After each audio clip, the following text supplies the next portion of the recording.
In November 2021, Nigeria's President Muhammadu Buhari, said Nigeria will cut its carbon emissions to net zero by the year 2060.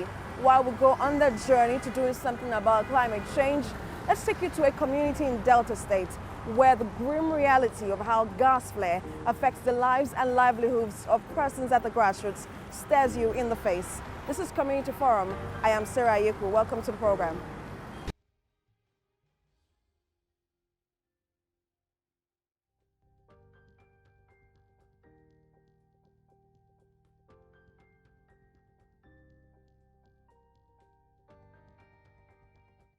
Gas flaring has remained an environmental hazard of great concern in oil-producing areas.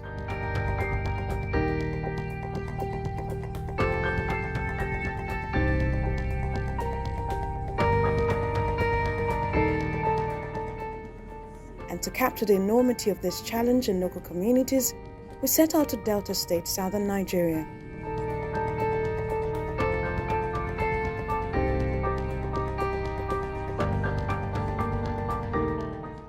From the capital of Delta State, it takes about 1 hour 45 minutes to get to Obodo Ugwa.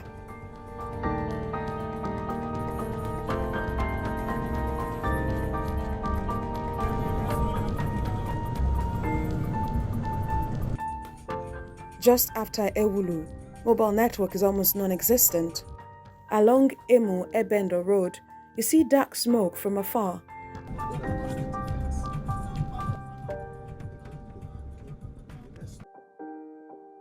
And as you turn into the junction, the flare becomes clearer.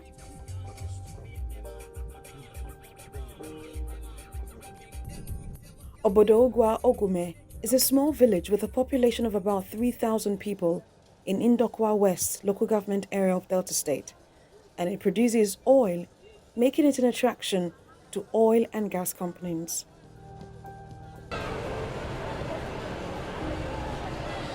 Obodogwa is a peace-loving community. Nearly all our activity here, we are farmers. With farming, we earn our living.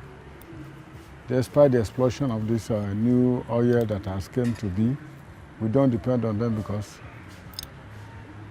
our mainly occupation is farming. Apart from its lovely credentials, it is also a spectacle of how gas flaring affects the environment and the lives of those around it.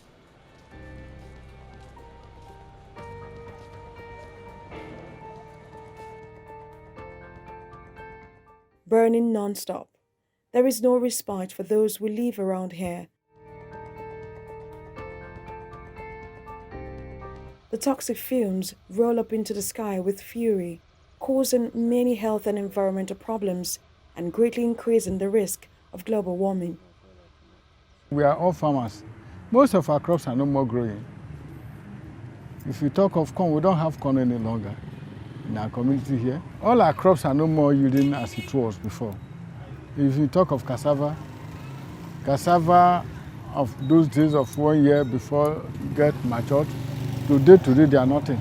If you get cassava for 1 year today, now it's no more. This is a gas flaring. You see now, most of we don't sleep much in the night. Even though when you enter inside the bush, you doesn't hear anything because of the noise. So we are having the feeling so much. The noise and the pollution of this thing of our waters. It affects many of our things. We don't no longer use our waters again because of the oil exploration. The noise, everything, it affects us so much. The noise is too much. Even heat, we don't have light. That if you today enter inside the rooms now, you can't stay there. Apart from gas flaring, the agrarian community is confronted with many other challenges that limit its development.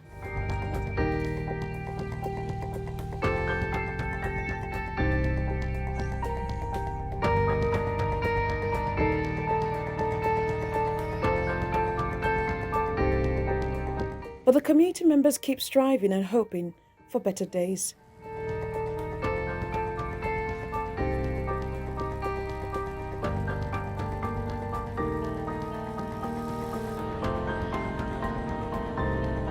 We're at the Obodogwa Primary School to monitor the situation there.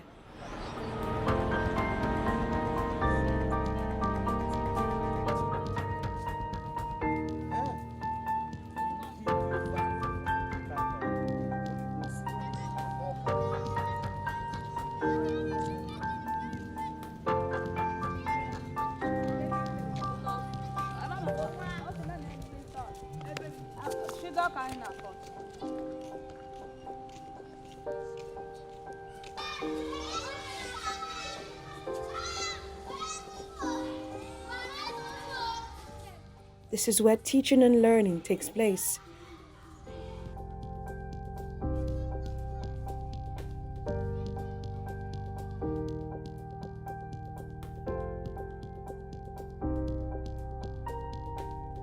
Good afternoon. How are you?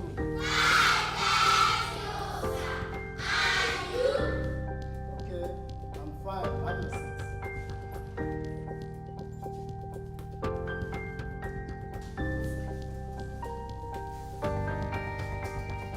So today the first subject we are going to do here is But how safe is this with the gas flare not too far away? the gas is affecting us so much because the school is a place where there is supposed to be quietness. But you find out that when the students are quiet, there is no noise at all. The gas, the noise in the afternoon is too much for us to learn in this environment. The effect is that there will be much heat as well because of the gas. Not only that, even as all these things that are moving up every day, the smoke that is going on, it affects us because we're not supposed to be breathing this kind of air. I know it causes problems, it brings disease to our body. If the government can just help us do like other companies, they raise the gas up and reduce the noise so that the noise will not be affecting us badly. Obodo Ugwa is the host community of the company that owns the flare site, Energia Oil, which started operations in the year 2009, producing about 5,000 to 6,000 barrels of oil per day. The oil company is now strengthening its corporate social responsibility drive to reduce the impact of its operations on the environment.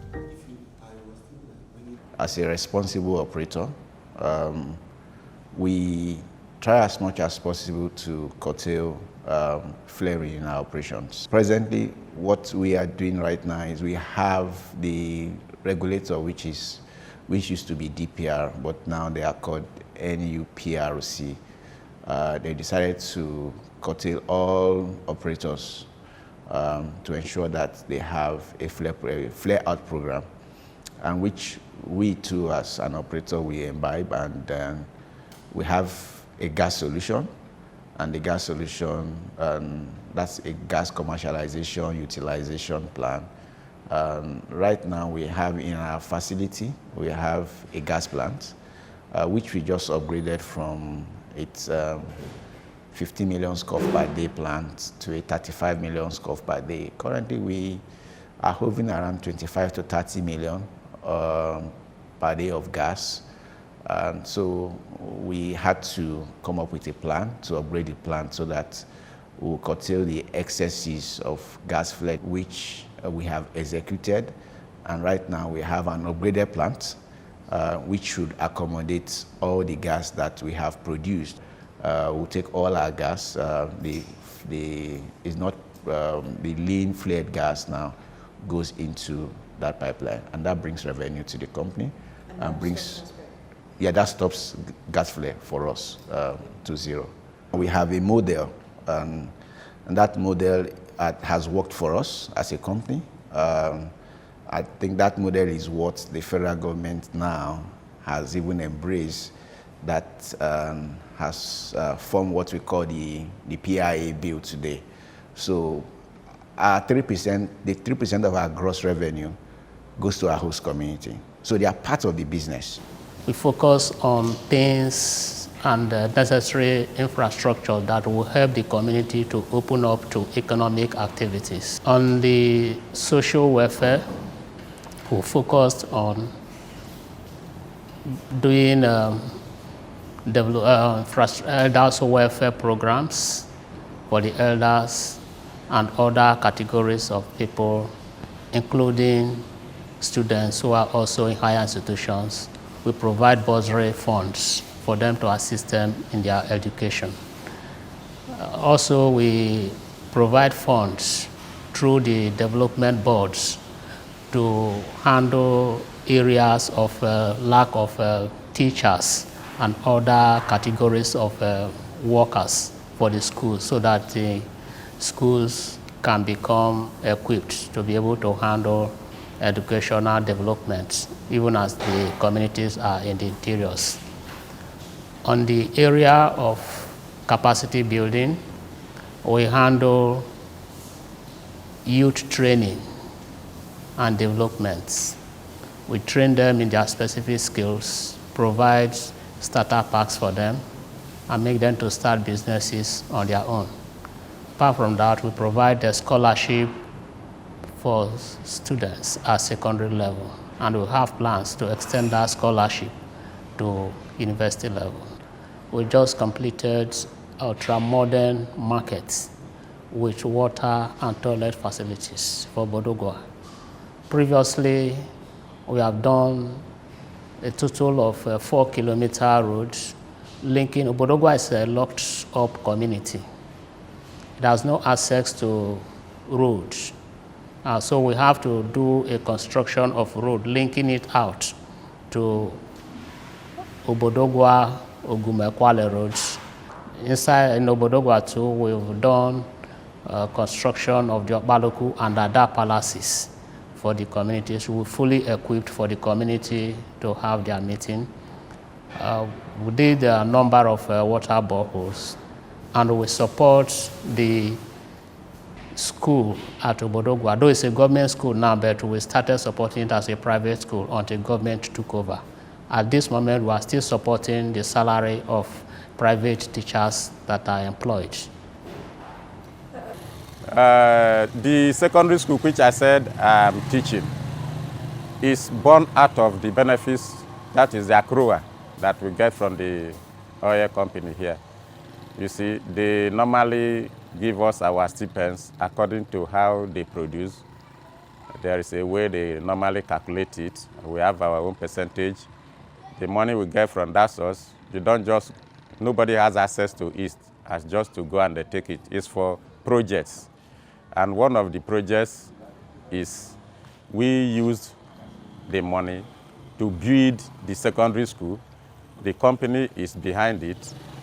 The secondary school was purely sustained by the community alone for 3 good years before government took over. But since government took over the school, the community didn't relax. They didn't say we are no longer working just because of the money we are getting from the oil company. So we continued. The road you are seeing too, the money we get from that place, we also use it to construct roads. That is other projects. In every year, we have one major project. We have been constructing and tarring our roads. Then there is also a just completed market, which through that source too, we have been able to build for our community. So those are some of the benefits. One of the major problems we are having is the flaring.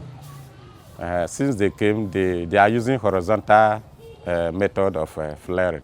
Then also the carbon, the hydrocarbon that comes out from the flare is also affecting our water. If rain falls, we cannot use the water. You can't use it to bathe. Your body will be scratching, and you cannot use it to wash things, even your clothes, not to talk of drinking the water. So those are some of the outstanding bad effects that we have seen from them.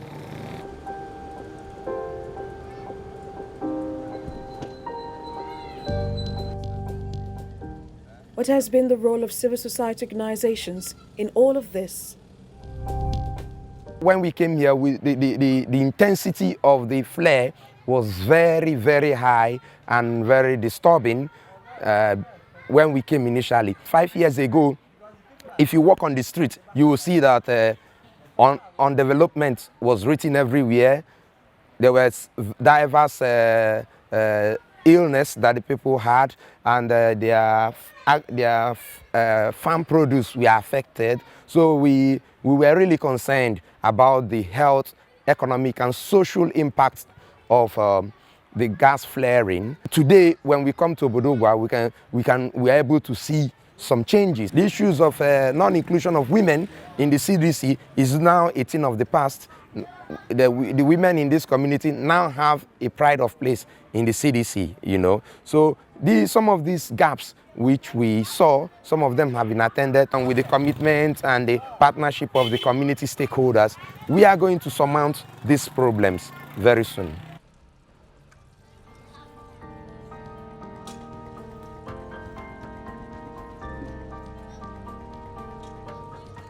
Another major problem is the lack of potable water.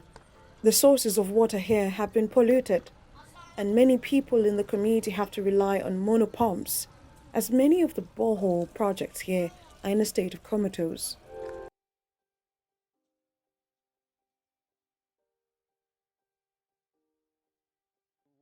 We also built some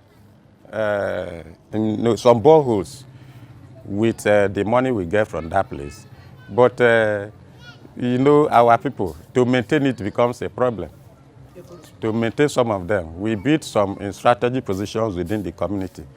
But to maintain it is the problem. So what we normally do, like myself, I drill my personal one, which I normally use in my house. That is where I have my own source. But people suffer because of that water in this community. We have enough in the community, but none working. Yeah. Even the government came and built, this is one from the government, but it is not working. If they build like that, it will work for about 2-3 months. Before you know it, that one will almost become an abandoned project, though has been completed, but since it is not working, we call it abandoned project.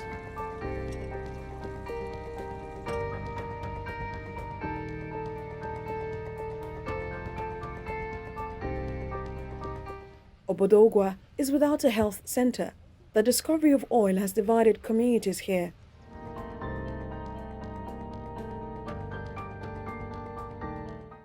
A communal crisis between this community and its neighbor, Ebendo, saw the destruction of this edifice, which would have been a place for members of Obodo Ugwa community to access healthcare.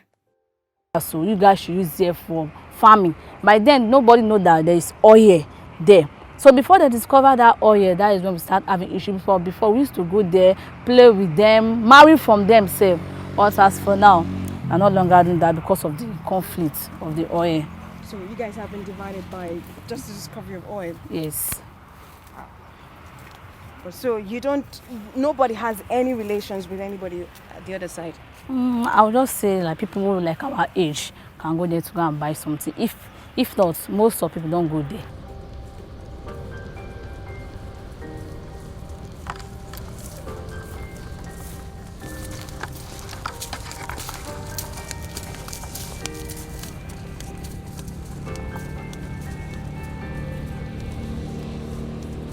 When this place was bought, that was 2011.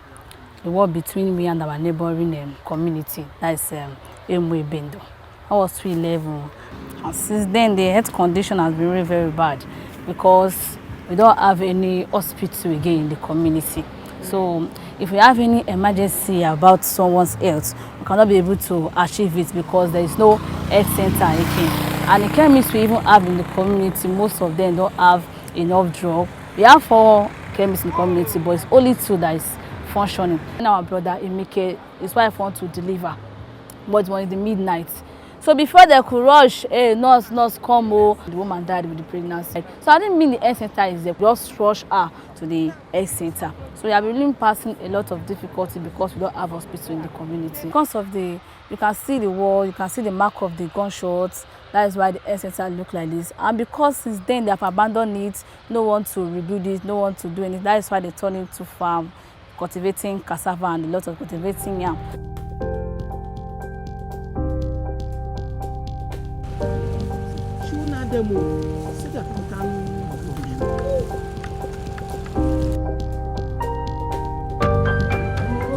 In another part of town is this chemist, one of the 4 available in Obodo Ugwa, to cushion the effect of the lack of a health center. Rose Okolo has been selling drugs here since 2005. Our challenge here is malaria, catarrh, cough, shortage of blood. If them bomb finish, that is the attack of jaundice. While there is hope on the horizon, danger still lurks as gas flaring continues.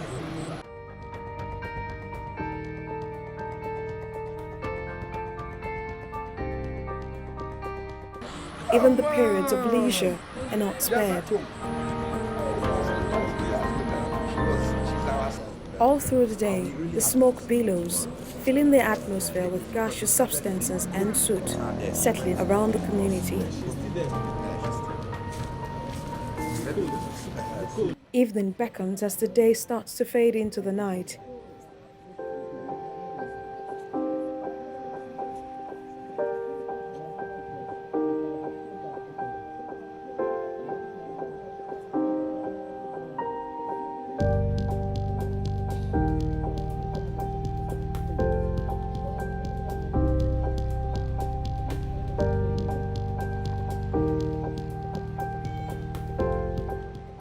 You can see I have many chargers here and some phones down inside my pocket, inside my bag. That means I have to trek down to Energy to get to charge our phones so that we can be able to stay connected. Even while we go there, there's no network. So we have 2 problems, electricity and network. We find it, we the common members find it difficult to access internet. I will beg on the government to please try to do 1 or 2 things to them, especially that electricity and network. I believe if they try, if they help to balance it up, the community will be going in good shape. It's pitch dark. There is no electricity, but certain areas are lit by the flames of the gas flare, which emanates a lot of heat and noise.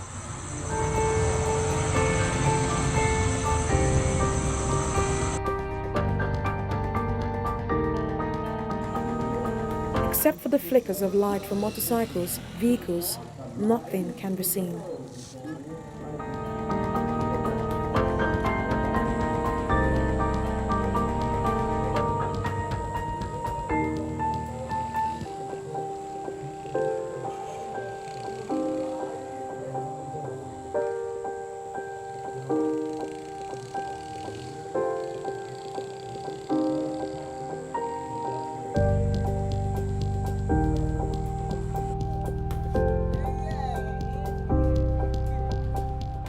But economic and domestic activities must continue to keep body and soul going.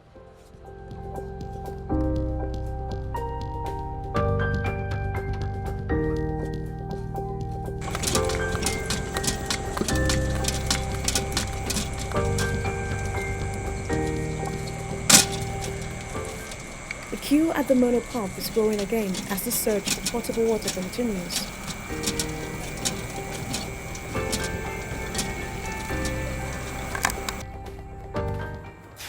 Mr. Friday Okolo has been living like this for as long as he can remember. He is trying frantically to make a phone call, but this is an arduous task. The life here is critical, very, very critical. As we live with oil company here that are working with us, we're supposed to be benefiting from many things, but still we are still having so many challenges. Electrification we don't have. Really, the community is being wired, but you can stay for 2-3 months, there will be no light. Mr. Okolo's house is also close to the flare site, and he tells me how he manages to cope. I can hear some kind of deafening sound from just over there. How is the gas flaring affecting you and members of this community? Okay.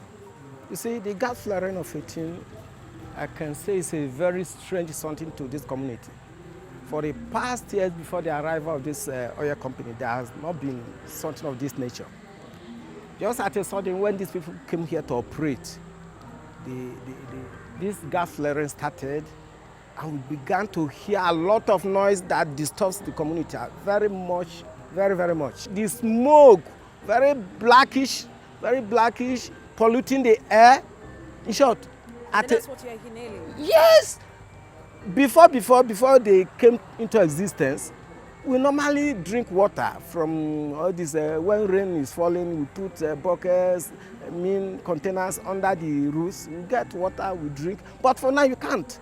Because as the rain is falling, if you look the water, that if you just put pail or bucket under the DC, you will see a lot of smoke, black particles, inside the water. So you cannot drink it. Sometimes if you venture, say you want to bath with it, your body begin to scratch you because of the smoke, because of the cause of the gas flaring. There are some certain nights, the kind of odor that comes from the oil location is unbearable, very unbearable, very hazardous. The fire continues to burn into the night. When will all this end?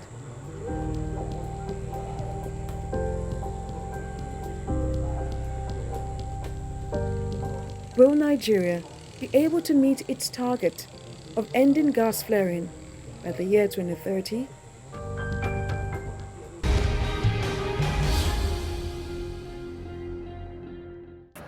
While we await the promises made by the government and the oil companies to be fulfilled, residents are raising the bar, expecting more and patiently waiting.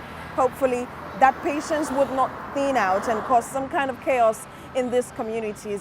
Well, that wraps it up on this edition of Community Forum. Don't forget you can watch this episode, previous or subsequent episodes on our YouTube channel. You can also invite us to your communities. Tell us what you want the government to do to make life better. Thanks for watching. I am Sarah Yeku. I'll see you next time.